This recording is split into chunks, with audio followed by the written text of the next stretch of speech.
Hello, and welcome to the Gambling Files podcast. The podcast that likes to combine business and pleasure. I'm one of your hosts, John Bruford, joined by your other host, the cigar-chomping, brandy-quaffing Finton Costello. Finton, hello. How are you, John? I'm okay. I mean, I'm not terrible. You? Yeah, I'm pretty good. Huh? Pretty good. Well, that's good. Yeah. So, been up to anything interesting? Not that we haven't, nothing since we last spoke. I've been punting my brains out on Shelton, but apart from that. I've been, I'm reading this at the moment, reading Shock Value by John Waters. Okay. You familiar with Mr. Waters? Nope.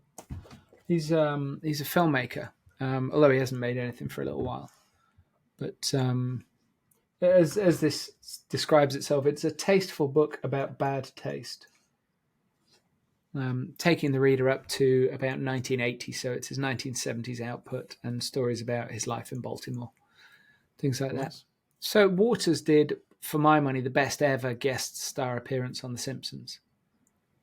Do you know, there was a wonderful episode, it's relatively early, but where Homer is worried that, so the family befriends this very, very camp retro store owning guy, and Homer eventually realizes that the guy is gay, and Homer is worried that Bart is going to be unduly influenced by the gay man. Oh, did he have he had a store or something? Yeah, that was a great episode. Well, that's John Waters, but he's amazing. His films are unique, certainly his early stuff especially, but it's a brilliant book. It's a really great read. But that's all I've been up to, really, reading a bit of that, doing a bit of podcast recording, bit of writing here and there. Good for you. Yeah, it's been all right. But, I think we should just mention one sponsor in this episode. I think we should mention Optimove because they're so great at what they do. They are. What is it that they do, though? They do CRM for the iGaming industry. So they've got some really smart systems that'll process all your data and make a ton of recommendations as to what you should do next with your customer. What does CRM stand for, Finton? Customer Relationship Management. Oh, that does sound important. It is. Well, look, you spend so much money acquiring a customer, it then makes sense to retain the customer. It's true. And that's what Optimove helps you do. So really, really cool software. Just go get the demo. Go to optimove.com. Yeah. Book a demo. There'll be a link in the show notes. Click the link. In the show notes. And click that one, and it helps support podcasts like ours to keep doing whatever it is that we're doing. Keep creating this magic. Yeah. And absolutely. Although I think I've just realised that I don't think I put the link in the show notes for the episode that I put out yesterday. So how do you not just copy and paste? Jesus Christ. But that's because I generate everything originally, Finton. Fine. Not some copy and paste merchant. Don't forget, John publishes a newsletter. What's your point? You round up other people's news. Exactly. It's not copying and pasting if you're linking to their news. Oh, that's a good point. Sorry, I take it back. It's aggregation, Finton. Oh, curation. That's it. You're a curator. All of the above. Yeah. Fair. In fact, I've done so many newsletters that you could probably call me a mass curator. But anyway, we do actually have another sponsor, another platinum sponsor in the form of Clarion Gaming, but we don't need to talk about them because this episode's guest is Alex Pratt of Clarion Gaming fame, and he's here to talk about ICE 2024, Was it any good? And ICE 2025, will it be any good? And I think we've covered all of the big questions there. Will Janet be there? Yeah, he talks about M&A. Talks about we talk about a lot of stuff actually. It's A lot of stuff. and he's such a professional, and he's just such a genuine. I really respect him.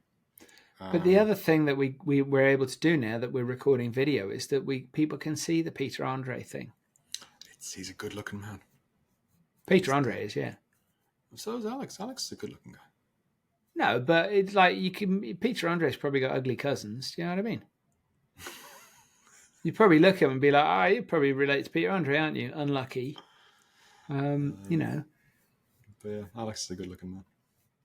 I'm sure that he is very popular with the ladies. No, don't mean it like that. No, don't mean it like that. He's just a good looking man. But how do you mean it then? Well, you can't say like he's in a relation. You can't say, I'm sure he's popular with ladies. It sounds sinister. You can't say it like that.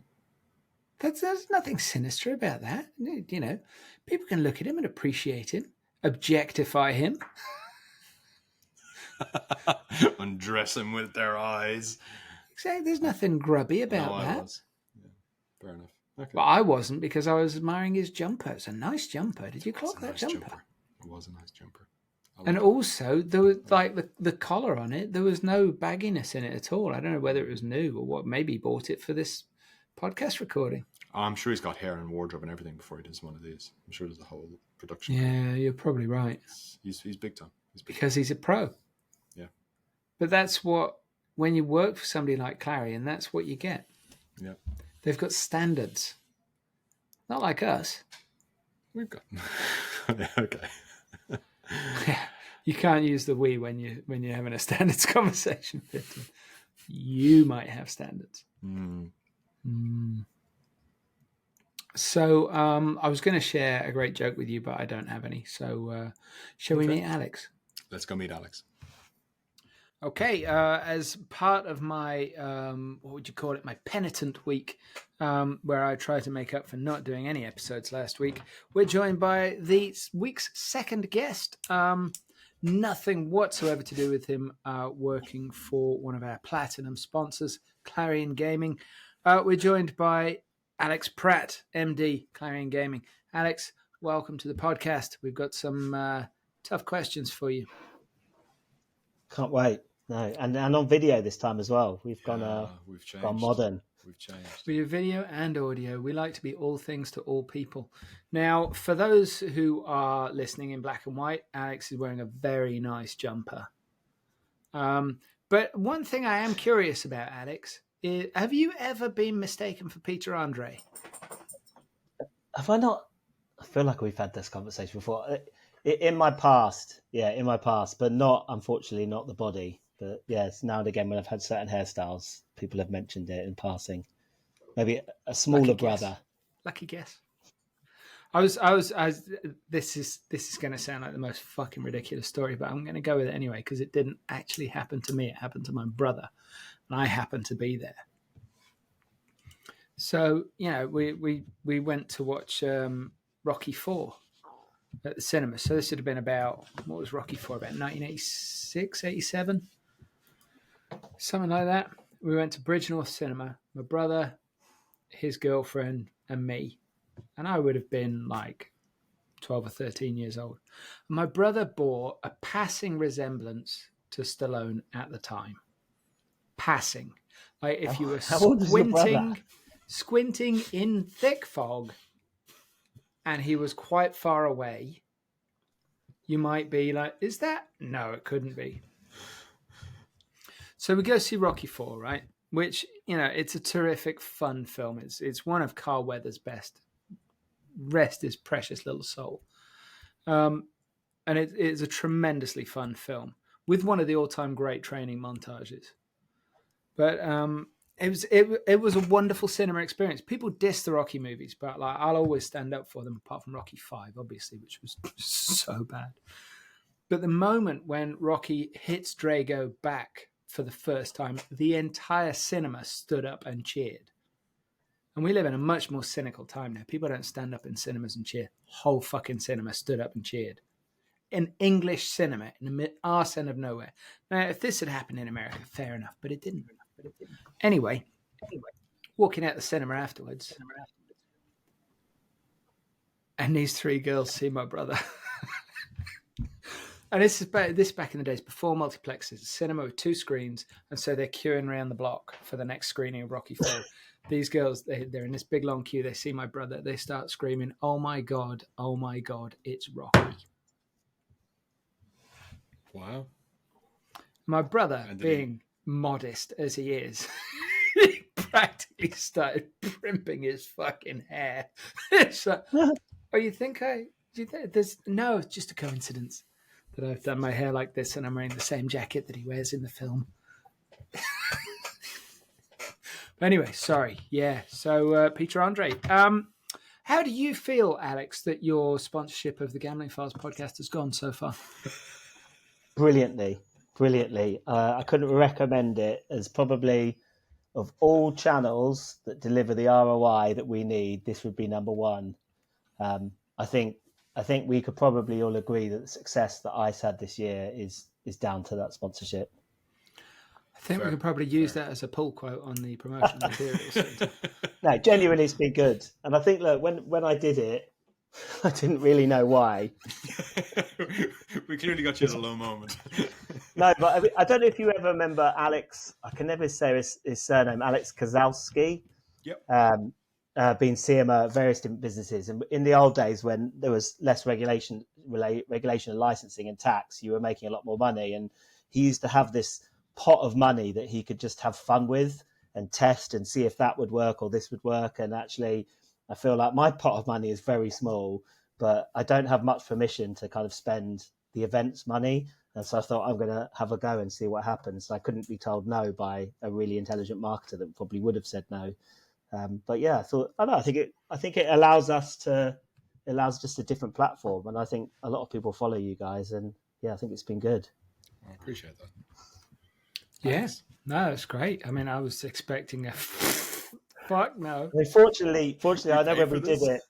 I know when we did it, John, you said that this doesn't mean we can't be horrible, slag you off. You can't buy our silence.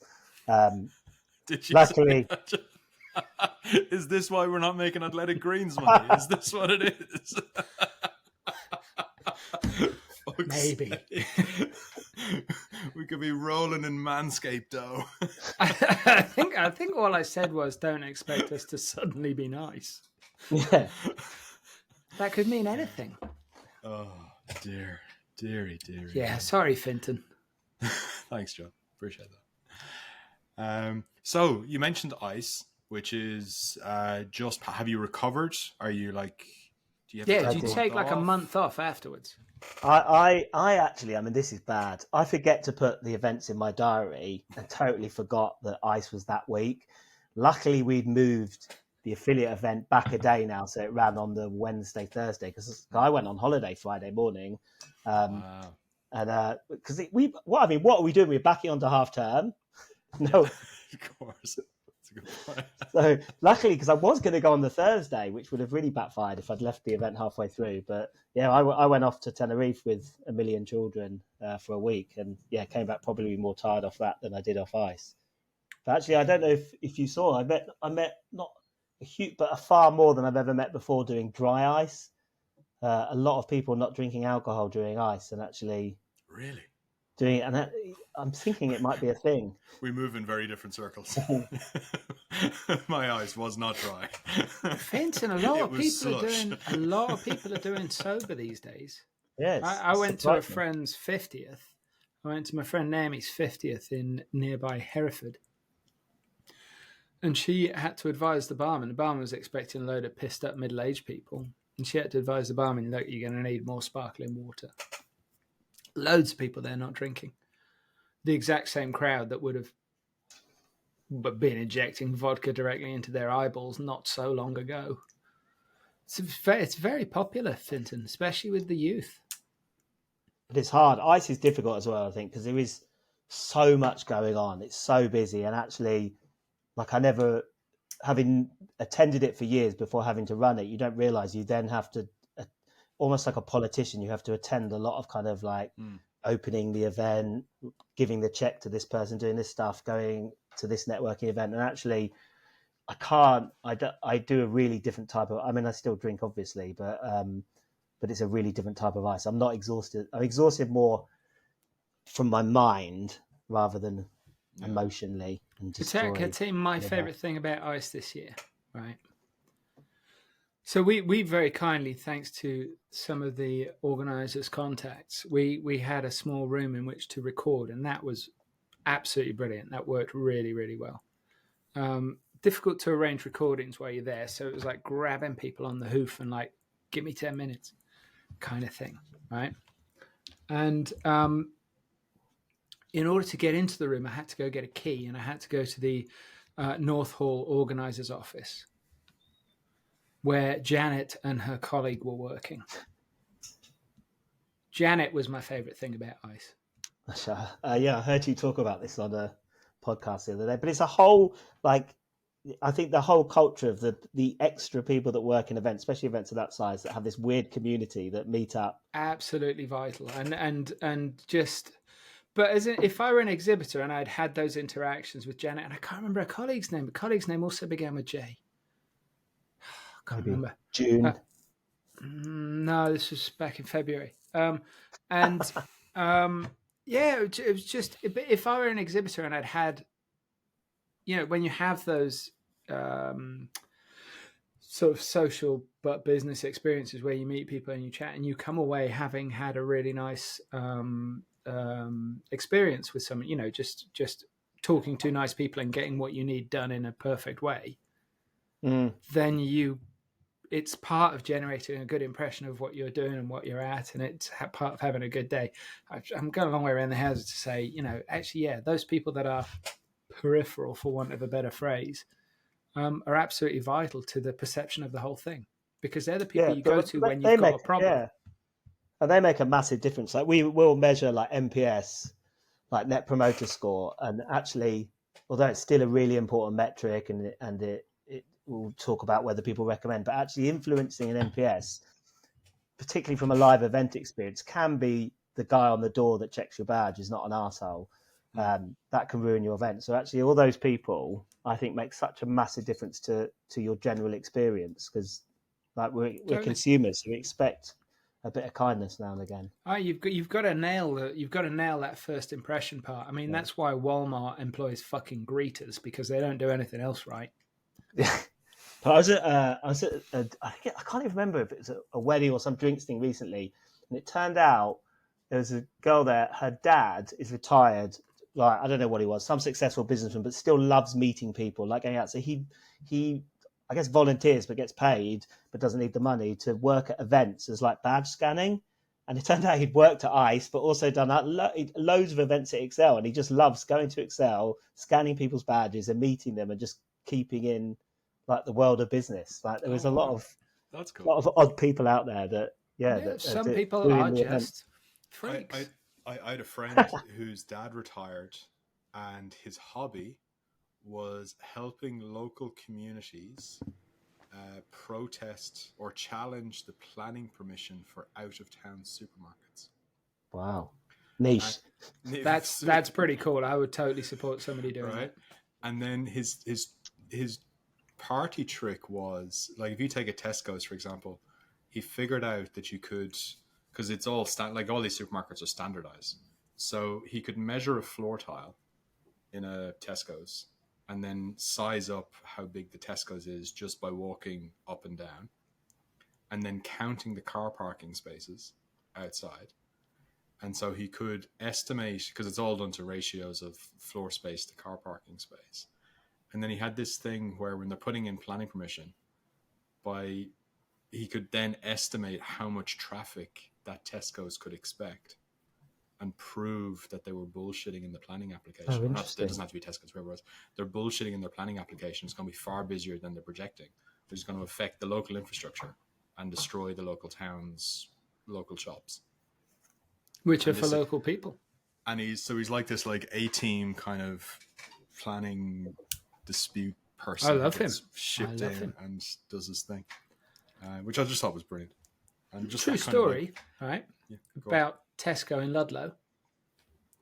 So you say these things are all standardized, and they mostly are, but Tesco in Ludlow has a completely unique roof because of where it is. Right, it's at the bottom of a street called Corve Street, named after the local brook. So it's at the bottom of Corve Street, but it's at a point where the buildings opposite kind of they disappear for a little stretch, and so behind you can just see hills and stuff. And they made them on the planning. They made them adjust the plans so that it fitted in with the landscape behind, so that the roof is undulant like the landscape behind it. Okay. A minor concession, but a concession. They must have really wanted to put a Tesco there. Well, sorry. The 210 at Cheltenham's just come in. Everybody at Bet 365 can rest easy. I've lost. Damn it. It's a mugs game. No comment, Finton. But very popular with the industry trade body. Anyway, so presumably something as big as ice, attention. It's like the old. I don't know if it's the same for you, Finton, but whenever I've finished a race in the past, it's been, oh, is that it? What's next? Is it like straight on to, okay, we've got to get onto it? Because I know a lot of the talk this year was, holy shit, Barcelona, going to be great. There's a lot less negativity about Barcelona than there had been when it was announced. So that was cool. I think people have finally got their heads around the fact that, oh no, I've got to go and spend a week in Barcelona. How shit is my life? Yeah. In January. I had a brilliant conversation with somebody. This was actually in one of the ICE podcasts that we did. I say we. Where Stephen was probably doing chairman stuff. Very much was, so. Yeah. He is chairman. The Guinness doesn't drink itself, I can't remember if this was actually recorded or not, so I can't remember if this was actually in the episode. But I was talking to a chap who was saying that if a guy that he knew had gone to an event at the venue in Barcelona and had walked out and gotten mugged. And I said to the guy, I said, look, there are certain things you can do to help you avoid being mugged, because it's a risk in any major city in the world. Hell, if you come to South Shropshire, it's a risk in any fucking town and some villages. But he's like, and I just said to him, look, if you're in an area that's is a bit roughy tufty, if you know that there are people there who are looking for people like you, you don't wear a fucking Rolex. And the guy looked at me, he goes, he did actually have his Rolex stolen. I'm like, well, you don't take your whole wallet. Only Finton will know this, but I'm told really wealthy people now, what you do is you wear really expensive watches that look shit. Apparently that's the thing now, so they can still feel good about themselves. Oh yeah, you can get like a $3,000 G-Shock if you want. Yeah. But what about then you don't get it robbed, but you still look rich. But does that mean that my shit watch now looks expensive? Be careful. Do you know what I mean? There could be the old, oh, look at this guy. You can't have confidence like that without a bit of money to get him. Yeah. But if you're going to go into a place where there are muggers and pickpockets and you're wearing a Rolex, you are. And I hate this. I hate whenever you hear this language used around sexual assaults and things like that. Oh, they're asking for it. Actually, in this instance, you are 100% inviting trouble. Yeah, and I think in any major city with the watch thing, that's just huge these days. London's notorious. Yeah. Right?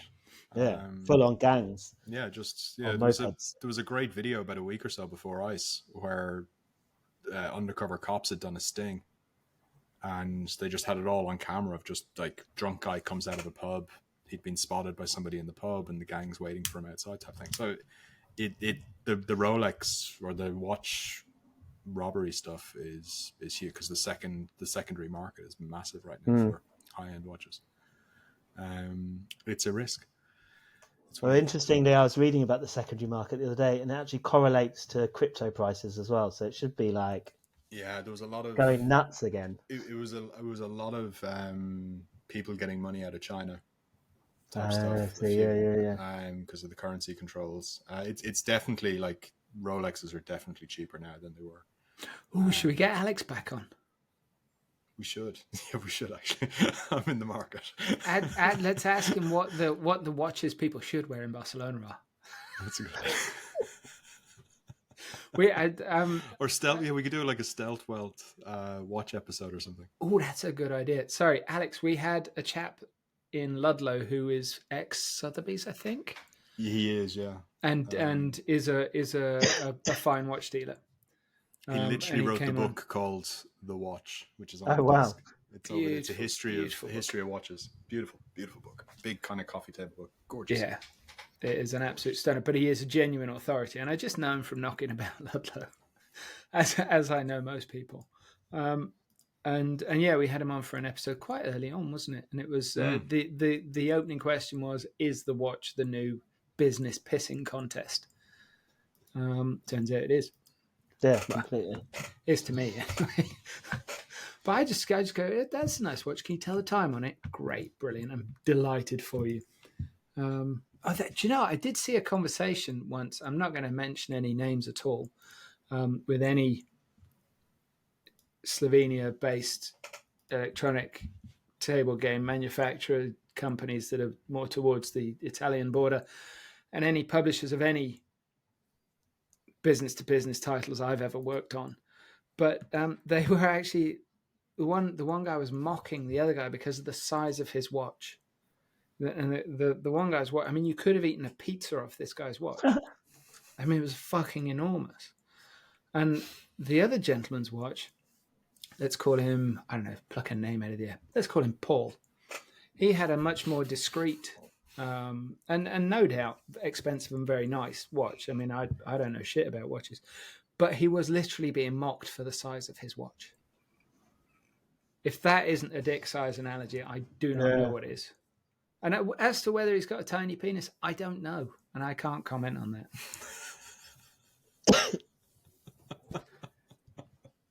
No, I mean, I'm serious. I don't know. I've never seen that happen. It was, and it wasn't even subtly done. It was like, it's usually like, oh wow, that's a lovely watch. Can I take a look? And everyone kind of just does their thing. Right? That's usually what happens. I only do that when I see like the good running or triathlon watches.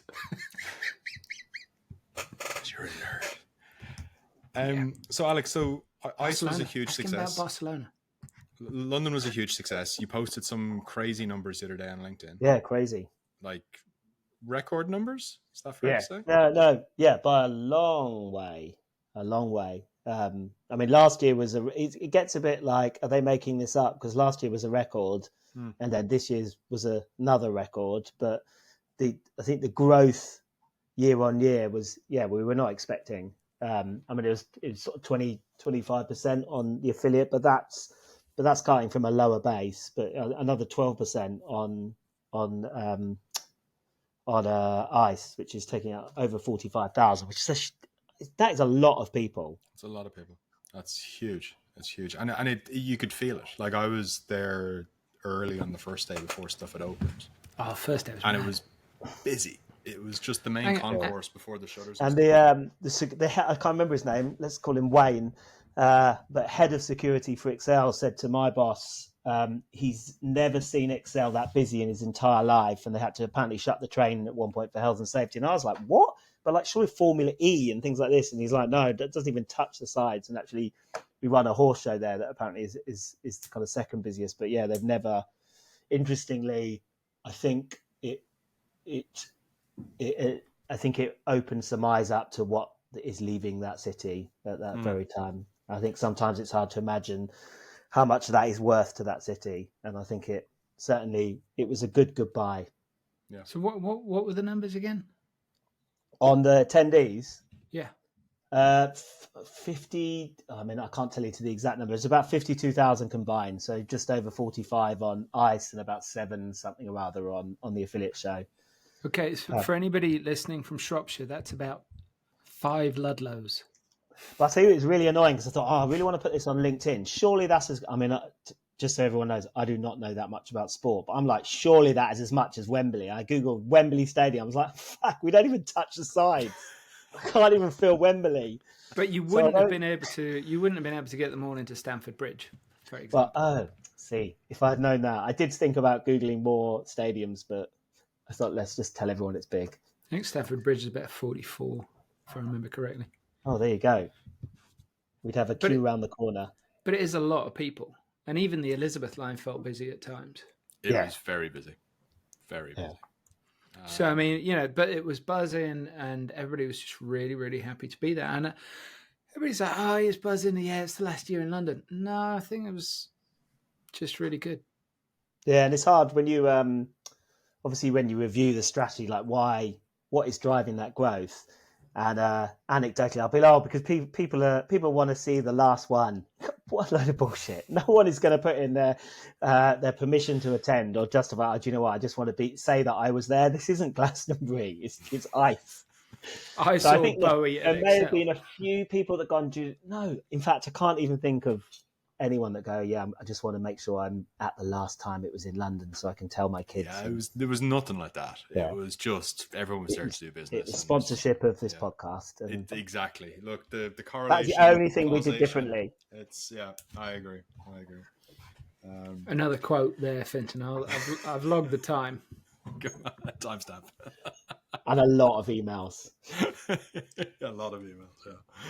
We may need to look at that. So, one of the things that I sort of heard mooted for next year for Barcelona was that, and I can't even think who I was having this conversation with, but it was suggested, and I don't know if this is a thing. I don't know if this has been something that's been talked about. I kind of can't remember a thing. It's like I'm drinking again. But it's that the plan is to sort of utilize more than just the venue in Barcelona. It's to utilize more of the city, because I mean Barcelona is a relatively compact city, certainly compared to London. So it's relatively easy to get people around and for people to find their way to different bits and bobs, and it's grid and it works, unlike London. So is the plan to make it more than just a venue, or should I start putting on the Gambling Files podcast live events around Barcelona? Yeah, no, I think the long-term plan, and when I say long-term, within 2 years, is to, and I hate to use it, but it is to festivalize, like think of it more as a festival approach to ICE, because ICE actually is already multiple events taking place within Excel. And then on top of that, loads of other people are running their own seminars and conferences and gatherings. And I guess when we look to move, part of that was trying to build a relationship with the city, which we don't have in London. However hard we've tried, London it's just a different beast. It has other priorities, and one of them is not to embrace ICE at this stage.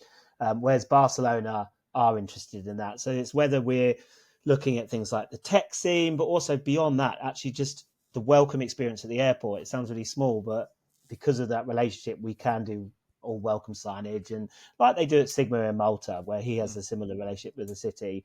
I think stage one is get the bloody event there and make it work. Stage two is to start to look at actually what can we do beyond that. And you look at something like Mobile World Congress, they have stuff happening all over that city at different times, whether it's organized dinners, but actually also taking over parks and creating real kind of experiential stuff that talks to some of the local cuisine but you're still talking business, but it's just taking advantage of the city that we're in. And what we always said was that we're not prepared to come to your city and pretend and hide in the venue, because look, we know we're in a market and gambling has different connotations, different things for other people, but what we're not going to do is pretend we're not here. We want to be in the city, we want to be proud, and it's a big enough city that we can kind of, I guess, take it over.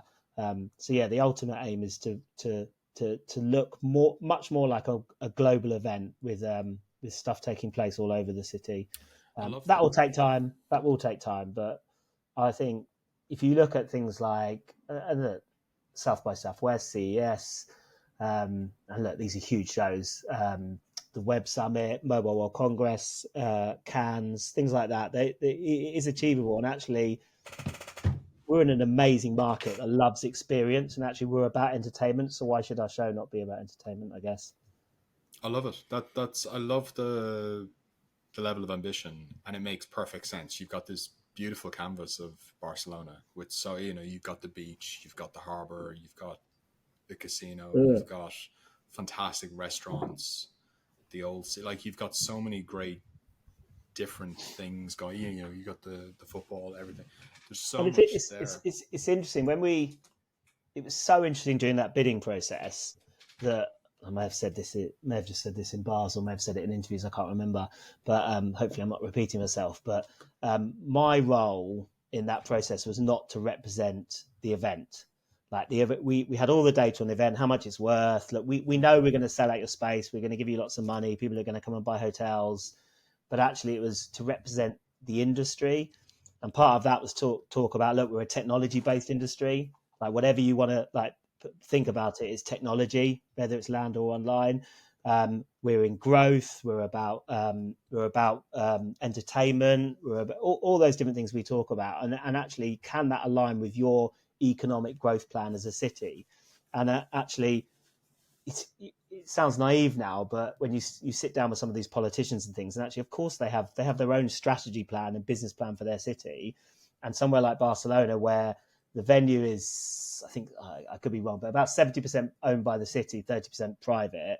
But it means that a big part of their growth plan comes from events. So having Mobile World Congress makes them be the leaders in mobile technology. So they had 5G before anyone else. Their hospital was super, but actually, so a lot around that kind of startup scene, technology, innovation, trying to convince the gaming industry to relocate there at some point, or even just look at tapping into some of that talent there, because actually we cross into things like Martech and RegTech and payments, and it doesn't have to be just for that sector. Actually, it's about aligning the growth of gaming with a partner in a city as well, which I think makes it really exciting.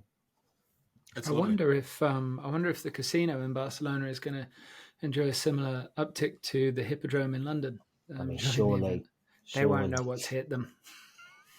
I know a few people are already organising dinners there. So, but I mean, the thing I love about gaming, and I think it's probably why people they try to leave and keep coming back, is we have a lot of fun in this sector. Like, I mean, God, it sounds awful. We work really hard. I was about to say play hard, but we do.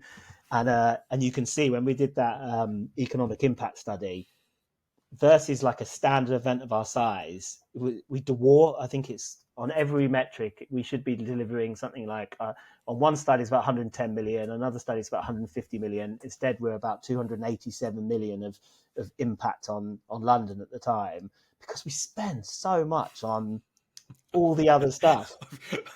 I had the receipt from the bar. It's just like, what the fuck is that? But you think, like, and that the impact on Barcelona's economy just directly, and then actually then you extend it into it wants to be the city of digital nomads, and I think it becomes a lot more exciting. Yeah, it does. There's a lot of people moving to Spain. Like, the amount of people I know moving to Madrid right now is ridiculous. Nice town. Yeah. There's a couple of folks I know from Ludlow there. That's probably where they're going. Always Ludlow. Centre of the universe. So we've touched on Barcelona a little bit, but you guys have been busy as well. So there's been a bit of M&A. A little bit. Very traditional for the gambling industry. So what's have they bought a podcast? Not yet. Not yet. No, global gaming business, which look, that has taken. It's probably the worst kept secret ever of any acquisition I've ever done. Luckily, we're not a floated company, or we'd all be in prison. I can't tell you how many people told me that we'd bought it during ICE. Although actually also I'd heard that we'd bought Sigma and a load of other businesses. Also, I can categorically say we have not bought Sigma or a load of other businesses. We have, though, bought global gaming business. I think it's really exciting. When we did some of the due diligence, what I loved about it reminded me a lot of iGaming business. It's part of the industry. Roger and Beck have been around for years and years. And people love them and trust them, and they trust the brand.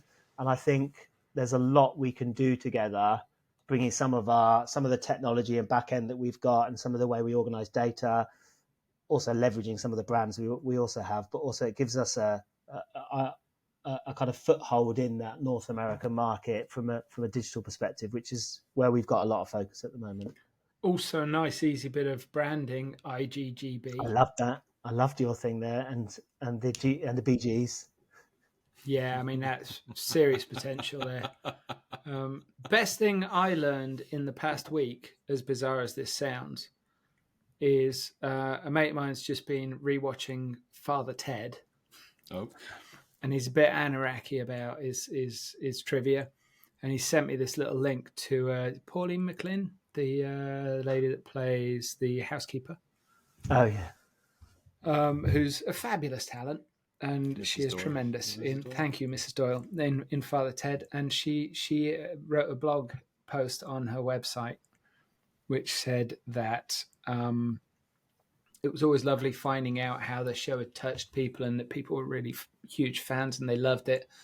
And then she's talking about growing up when the Bee Gees were this enormous thing in music and they were absolutely just massive, massive stars, and Saturday Night Fever album and the cultural touchstone and all that.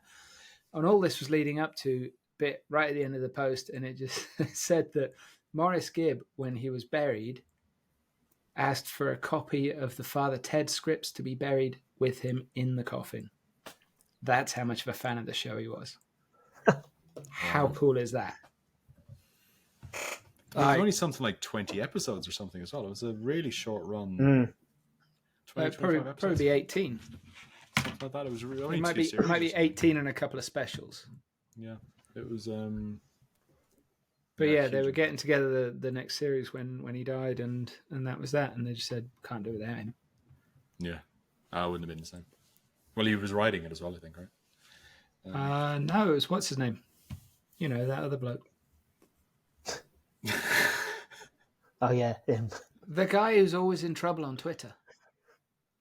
Elon Musk. The other one. Is there nothing that man can't do? Oh man, I can't remember his name. He also wrote the IT Crowd, and frequently gets in trouble on Twitter. Does he? Yeah, he does. But he, let's just say, some of his thoughts and attitudes might belong in previous decades. Got it. So bit of M&A, successful ICE. I've got a question. Oh, go on. Did anything go really badly wrong at ICE? Jesus Christ. Do you know what? It's interesting. I do this monthly because, and I think it happens probably in all businesses, people moan that there's communication's really bad. No one knows what's going on, blah, blah. So I started this thing, which I can't stop now, which is like an anonymous Ask Me Anything that I have to do for about an hour. And it's horrific because they do ask you anything and it is anonymous. But you always get this like, not to be mean, but you always get this sort of question where they ask like your opinion on something. And I sometimes think they're just trying to fill a gap. They don't actually care. And there was one was like, what would you, or it's a dig to try and, what went wrong and what would you change? What was the worst thing? Like, rather than what are you proud of, what's the worst thing? And actually I said that at that event, at the actual event itself, nothing. And unless no one told me, which is also could be true, nothing I would say went really badly wrong. There's stuff I'd improve. I think that registration, I think it's still not as smooth as it is. I can't believe people still don't print their badge. It's the weirdest thing in the world. We couldn't spam people enough of printing their badge. But even the printing was like, I walked in, the lady printed it for me, handed me the thing, and off I went. Like it was. But for some it was rubbish. Yeah, for some it wasn't good. I think our whole kind of journey prior to the event could be better. Like what questions we ask. Do we really need to ask all these questions? And actually, can we look at a bit of automation and stick a bit of AI? Because you've come 5 times the last 5 years. Maybe we don't need to ask you the 100th time what your job title is. Small things like that. And I think something around our communication. We sent in the last 10 days, we sent 36 emails, which probably we don't need to send per day. We don't need to. And when I wasn't owned by Clarion, I used to say the same thing. What the hell are they sending all these emails for? And we're still doing it. So I'm now also a hypocrite. But have you thought about describing those emails as cubes? Ice cubes. Very good. Because then it's not so bad when they all come together because they work better in a mass. This But is the yeah. kind of gold sponsors can expect. Sponsorship I love packages it. available. But no, So nothing. Unfortunately, nothing went terribly wrong. What did anything go right? Everything. No, I think if I look at, we did this whole Explory survey. Explory is just a company like Sellotape, I guess. But yeah, we did this survey post event, and it's really everything I'd say went right. If I look at benchmarking against the industry, it's not necessarily not gone well. The only flag I'd say currently, and we need to do a ton of analysis, is that there's a question around likelihood to return. Last year that was 4.22 out of 5. This year it's 3.82. If you then dig into that, that is that UK contingent, not because they didn't have a good time, because it's in Barcelona. So that's like, I'd say one of our biggest challenges is moving that giant UK audience over to Spain. Yeah, but it's like, it's easy to sit there in February Yeah, saying, that's what I think. don't know. Like, once you've done another winter and you're like, what, a week, a couple of days, And in you get that Barcelona? FOMO and it starts building. That's what I always find quite funny, is you come off the back of ice and everyone's like, oh my God, the best show. Why do I sponsor all these other shows? Then we go into, I mean, God, the amount of shows that have happened since then. Like, this has got to be a record year for events. I can't believe, I mean, some of these companies are literally doing every one, I think, according to their LinkedIn. And we'll come like halfway through the year and people are like, oh, it's too many events. Why did I even bother with it? But they forget that moment in time. And I think it will come round and then they get excited again. But I just wish I could bottle that feeling of how happy they are at the time and they made lots of money and just keep reminding them. But they sprinkle forget. it back in. They forget. Because there is a lot of events. Like, it's a tough time. It must be a tough time to be an events organizer. Well, scheduling must be our strategy is really different. And it pays through. But when I took on Clarion back in 2020, when I took that role, 2020, I cancelled. At the time there was COVID anyway, so that was pretty easy to cancel them.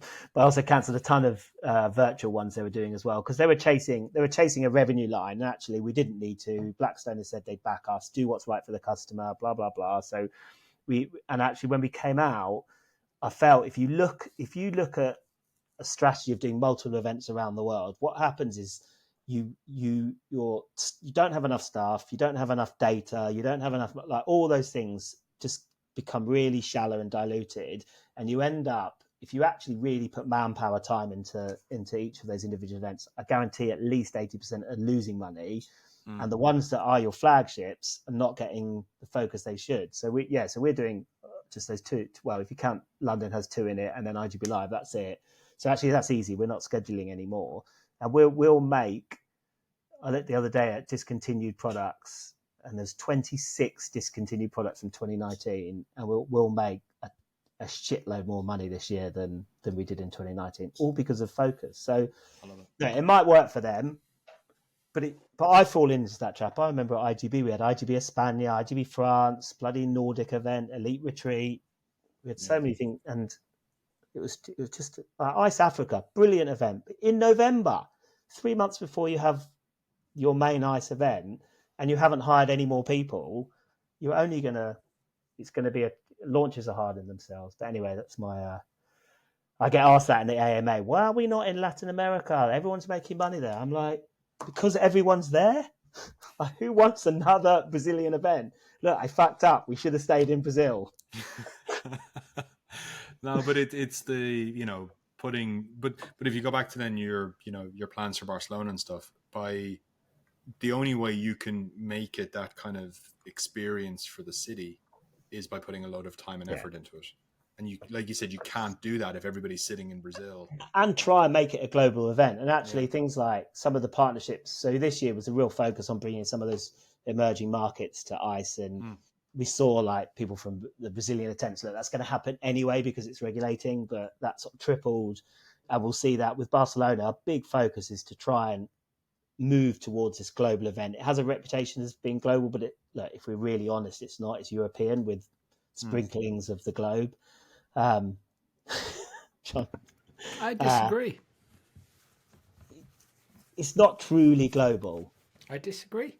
I mean, it has the countries, but when you, I don't know what it, you go to G2E and you have a stand and people are like, what? ICE? And you're like, what? How does my ego Yeah, how do you but not know what ICE is? but people that go to G2E think that G2E is an international event, and it's Yeah. not. Yeah. 1,000,000% not. There's Europeans go there because it's Vegas and it's fun. But yeah, then so no, my big thing is ICE. The big opportunity is let's really focus on creating a properly global scaled festival, and actually we can attack those other markets through digital. And digital for me is really exciting. We've just put a whole new tech stack in.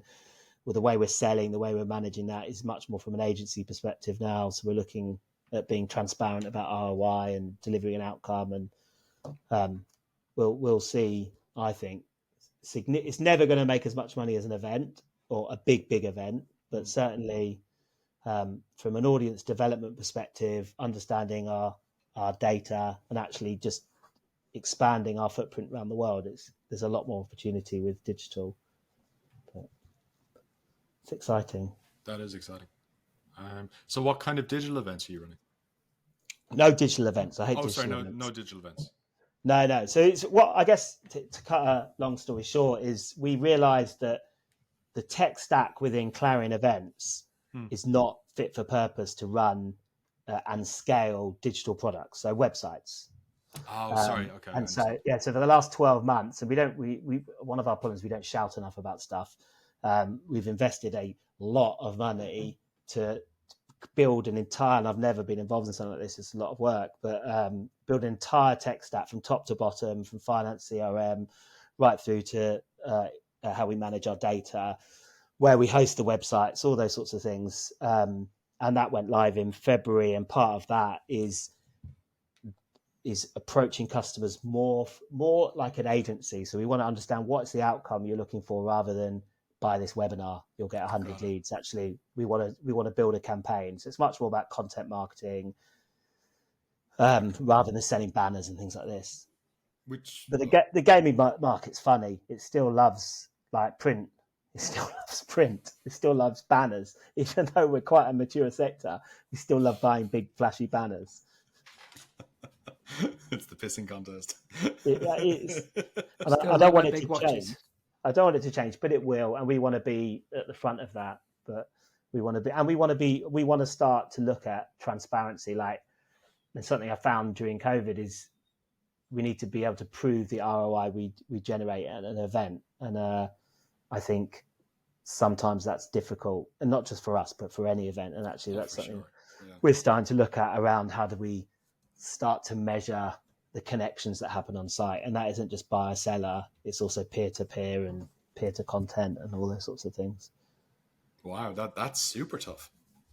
It is. Luckily, some of the advantages of having a bigger event company means you, rather than waiting year to year, you can test and put technology in from event to event. So, because otherwise it's like a 3-year cycle before you even worked out, those badge scanners didn't work. Whereas at least with a big event company and an appetite to invest in better data platforms and God forbid it, AI. But it's not easy. It's definitely not easy. Yeah, it's super tough. But look, I get the intent though, right? So if you're asking somebody to invest X amount of money, right, they're going to need to see an ROI at some point. But I think it's the balance between, look, all your customers are going to be here, so you need to be here, right? So because I always think with the challenge with marketing is there's the above the line, below the line, right? So there's the branding bit and there's the kind of direct marketing bit. And if you run it through a spreadsheet, you can typically talk yourself out of doing any marketing, right? You just end up with this doesn't make sense, and then your business withers on the vine. And it's the balancing act between, look, all of our customers are going to be in this square radius at this particular point in time. We need to take advantage of that. Versus we also need to track ROI, and are we doing, are we getting the right meetings? Are we closing the deals? Are we doing this? And it's the art and the science, and then you'll see some who go too far on the Yeah. art, some who go too far on the science. But it's someone you should get on this podcast. It's a guy called Adam. Can't remember his job title, but he runs the marketing for Sport Radar. Don't know if you've ever had him before. Let's hope I got his name right. Otherwise, this is going to be embarrassing. But he is incredibly anal about measuring success in his marketing, and particularly about events. And they can see where people move within their stand, where they stand for a few minutes or don't for a few minutes. Like they're not, and it's just really interesting. Like their whole strategy and tactics when they come to an event. And I don't have a conversation like that with anyone else in the gaming market who's just at such a science. And maybe it is too far in the science, but I'll tell you what, they've got the technology, right? So it makes luckily sense. I don't sell anymore, but you sell to him, he's just like, doesn't work. Got the numbers. So my advice is look where Sport Radar exhibit, and look, some of it isn't always about it. Some of it's about developing new markets and things like this. But if it's a mature market and they're not there, that's probably that should be a little tick box on your choosing events to go to or not. There's a top tip. But he's brilliant. I'll have to look him up because I love stuff like that. I've just been playing about with the contract for the sponsorship renewal. I've included a little sub clause about the increase in rate, which is ILWIIV, which it stands for in line with inflation in Venezuela.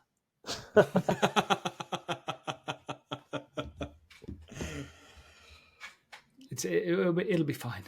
It'll be fine. So I'm excited about Barcelona, and I'm looking forward to somebody trying to mug me. I think that's going to be a lot of fun, if I'm honest. I think just don't wear Mobile World Congress do loads on this. Like they'll give you advice and stuff. Like one of their biggest things is don't walk round Barcelona with your badge on. Yeah, of course. Like, just like fucking, you wouldn't do that in any city. Because the robber WhatsApp is like they're sending pictures going like anyone wearing this is good stuff. Primo. But look, I mean, joking aside, it was a big thing, and they'll tell us I think crimes dropped 12%. But like I said this to loads of customers, look, let's be honest, we know that pickpockets exist there, so actually let's tackle it from a common sense perspective. The city will provide more security, certainly around the event. There'll be like increased security, but also in certain areas where we know people will hang out, they'll increase security. But then you've just got to have a bit of common sense as well. Luckily, it's not overly violent. It's like show a map and police and they're robbing you underneath it. But which happened to me in Barcelona once. But not being shit faced in the street, not That's making yourself a target, not being a good one. You know, I mean, these are the absolute basics, but they're the absolute basics for anywhere. Yeah. But that goes back to that experience. Like you could have the best show of your life and you get robbed, where it's going to be awful. So we've got to take account and be accountable for everything inside and outside of those walls.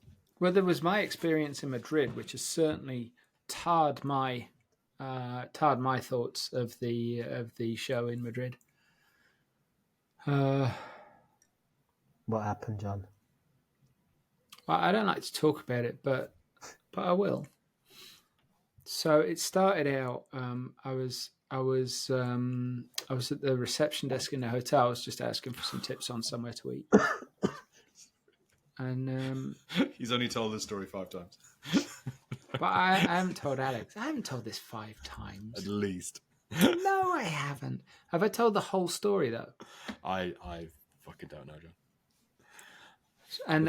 And the CEO from a prominent European slot company came in, and I nodded to him and said, "You all right?" Met him lots of times, interviewed him, and he just sort of gives me this tight little smile, walks up to the desk, and he gave the guy on the desk a look that said, "Who the fuck is that asshole?" And I didn't imagine this. He literally he nodded to the guy on the desk and then went to me. And I thought, do you know what? Regardless of your opinion of me, you obviously don't remember me. But we're at a gaming trade show, and if you don't remember me, I obviously know who you are, and I could be one of your customers. I thought that says a lot of bad things about you and your attitude to your customers. So that was bad. I walked outside. Fucking pavement was like English teeth. Trip over, and that never happens. I never trip. I tripped out and I went down hard, and I landed hard on the heels of my hands. My wrists were absolutely killing me, and these two taxi drivers come over and they're like, "We'll help you up." And I'm like, "You're not strong enough. I'm not dissing you, but just don't even try. Just give me a second." And I get up and I'm cut, and I'm like, "Oh, for fuck's sake, I'm going to get a beer." So I go and I find a restaurant. I've got a book with me, and I have a few tasty Spanish beers, quite a few, to be honest. I ate some dreadful, really dreadful food. And I had some more of those Spanish beers. And I look around and I realize that the whole place is empty. It's just me sitting drinking at the bar, and then Bobby waiting for me to go. And I got up and I sneezed and I shit my pants.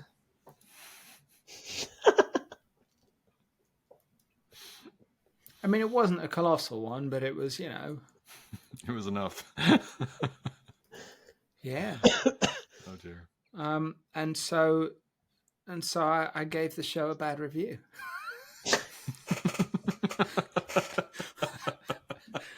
Now, with that in mind, Alex, is Janet going to be in Barcelona? That's a good point. I don't know. We'll have to check. I will write it down and check for you.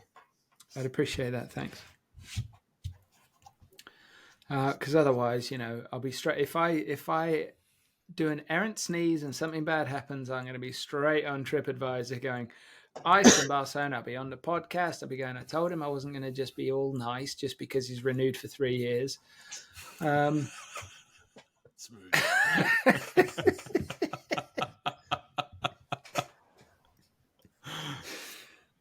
You should just have it as rolling. Just have it as a rolling contract that needs a 1 year notice of cancellation. I'll never get out.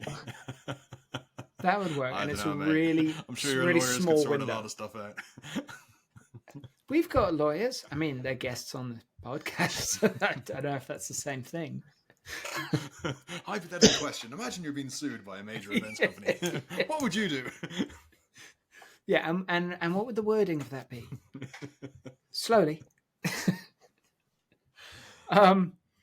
Yeah, well, brilliant. Well, congratulations on doing everything perfectly at ICE. That's great news. And we're delighted for you, and that nothing at all went wrong. No one died. No one died. As Alan Partridge would say. What's the next event? Next event is Amsterdam. Amsterdam, IGB Live. Yeah, we say goodbye. Fantastic. It's going to be a Hey, Finton, moment. we need to change the thing on the podcast branding. I need to take ice off your face and put IGB. Yeah. No, that's a good one. If that has come, I mean, Finton, you've probably seen it grow over the years in all the different names. iGaming Super Show. By the way, do you know why we called it that? Because Michael Caselli, one of the Barnard shareholders at the time, said, "You know what?" And I think America had just opened. We thought Nevada and Pennsylvania or New Jersey had licensed poker or whatever it was, and we were like, "We need Americans." And he was like, "We call it the Super Show. They're gonna read it and go, fuck, I could have gone to this." And the whole reason was we thought Americans would think, "Oh my god, this is the biggest show in the world." So my first gambling industry turns out it didn't work. But my first one was the Super Show in the Grand. I can never pronounce that hotel's name. The one on Dam Square. Oh, Krasnopolsky. Yeah. That wasn't ours. That was Mark Lesnick's. That's Mark Lesnick's. Oh. I feel bad. Sorry, man. No, we. So it was always at the Rye then, wasn't it? It started in Prague, I think. I can't even remember anymore. Prague. We ended up in Dublin for 2 years because they gave us €14,000 per year to be in Ireland. Never had that in my life from a city. Regretted it because it didn't work year one and we were stuck for year two. So you were in the RDS for that. I remember that. I was there for that one, and then that was the year I was there was Calvin Ayre's 50th. I think we had Calvin's birthday party, which people still talk about. Yeah, and then it might have gone to, I can't remember if it Prague before that or after. I can't remember. It eventually ended in Amsterdam.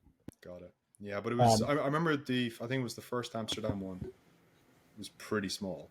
But yeah, and it's taken such a long time because one year will be like, oh, it's an affiliate show. The next year will be like, there's no affiliates. The next year, and now we've managed to be able to have a show that has affiliates and kind of, I call it B2B suppliers. It was big.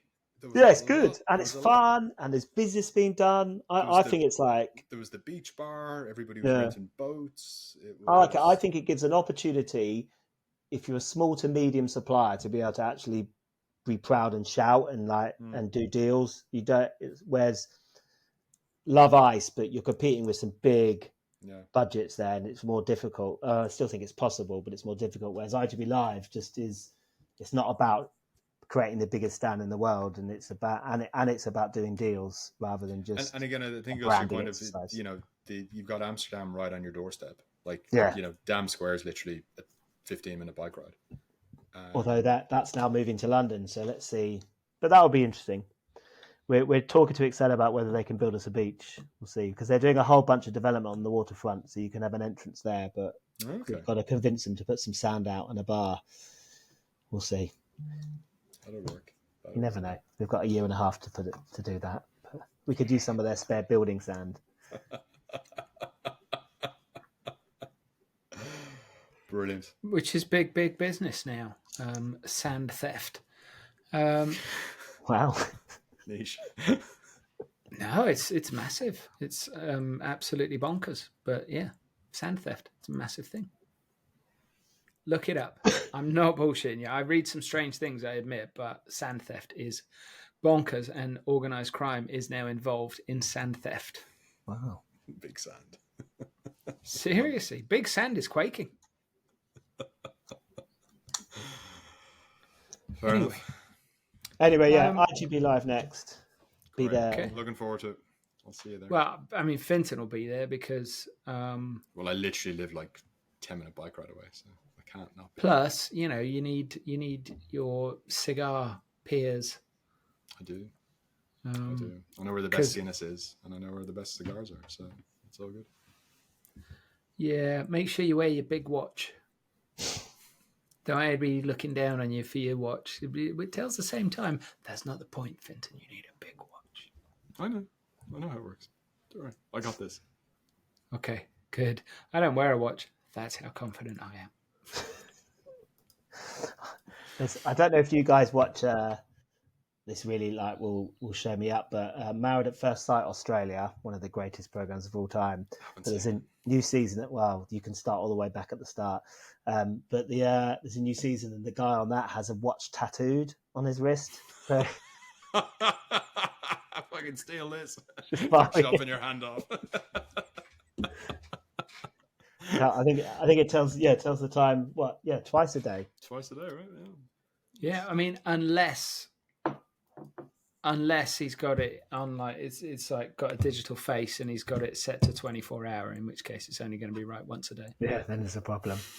Because I bet he's probably regretting that. He's probably got another one on the other wrist to rectifying that mistake.